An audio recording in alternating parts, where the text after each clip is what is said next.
আমাদের বিজুর প্রথম দিন, তো তাই আমরা আজকে ভোর সকালে উঠছি, উঠে ফুল তুলছি, তারপর মা বাবা ভাই বোনকে নিয়ে আজকে আমরা ফুল বাজাতে আসছি আর কি। তো মানে ফুল বাজাতে আমরা কেন আসি, ফুল বাজাতে আসি তার কারণ হচ্ছে আমরা এতে মানে সারা জীবন ফুলের মতো সুন্দর হইতে পারি, মানে সারা জীবন আমরা যেন মানে ফুল আমরা পূজা করতে পারি ভালো করে, সেই জন্য আজকে আমাদের ফুল বাজানোর দিন। কালকে হচ্ছে আমাদের মূল বিজু হচ্ছে যে কালকে আমরা পিঠা বানাবো, পাজন্তন, সেমাই, তারপর হচ্ছে মানে বিরিয়ানি সবগুলো বানাবো আর কি। মানে সবার বাসায় যাবো, সবার বাসায় গিয়ে আনন্দ করব, আনন্দ করে খাবো আমরা। তো তারপর দিন হচ্ছে 14 তারিখ নতুন বছর ঢুকবে আমাদের, পহেলা বৈশাখ। তো আমরা পহেলা বৈশাখের শেষে মানে আমরা সবকিছু ইয়ে করে তারপর পহেলা বৈশাখে আমরা মানে আহ্বান জানাবো আমরা কি নতুন করে, সেই জন্য আমরা মানে ফুল বিজু, মূল বিজু, নতুন বছর এই তিনটাকে আমরা খুব সুন্দরভাবে ইয়ে করি।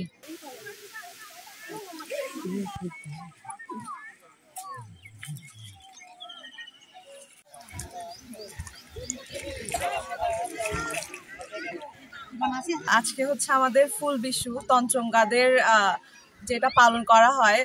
চাকমাদের যেরকম বিজু, ত্রিপুরাদের বৈশুক, আমাদের হচ্ছে বিশু।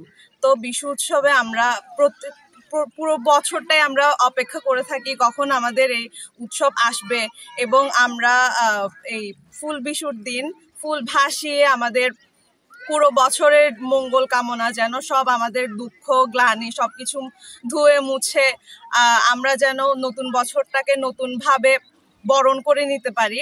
এই কারণে হচ্ছে আমাদের এই ফুল বিশুর ফুল ভাসানো, তারপর হচ্ছে ভগবানের কাছে, বুদ্ধের কাছে প্রার্থনা করা যেন সবাই হচ্ছে সুখে থাকে পুরো বছরটা।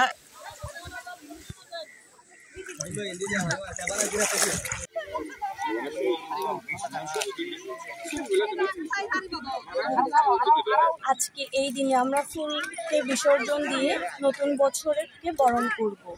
পুরনো বছরকে বিদায় দিয়ে আমাদের পুরনো বছরের দুঃখ কষ্ট গ্লানি যা আছে আমরা ফুলের মাধ্যমে বিসর্জন দিয়ে নতুন বছরকে নতুনভাবে বরণ করে নিচ্ছি।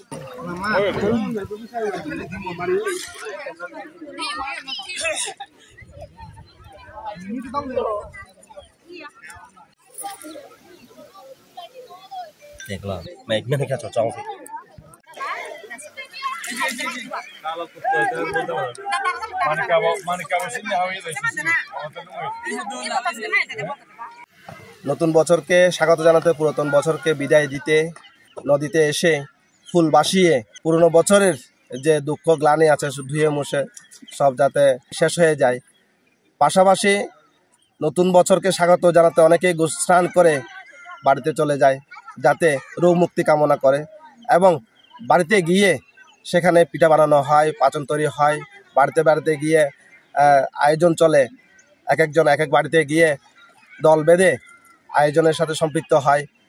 পাশাপাশি এখানে বিভিন্ন সম্প্রদায়ের সাথে যুক্ত থাকার কারণে তারাও এই উৎসবে অংশগ্রহণ করে।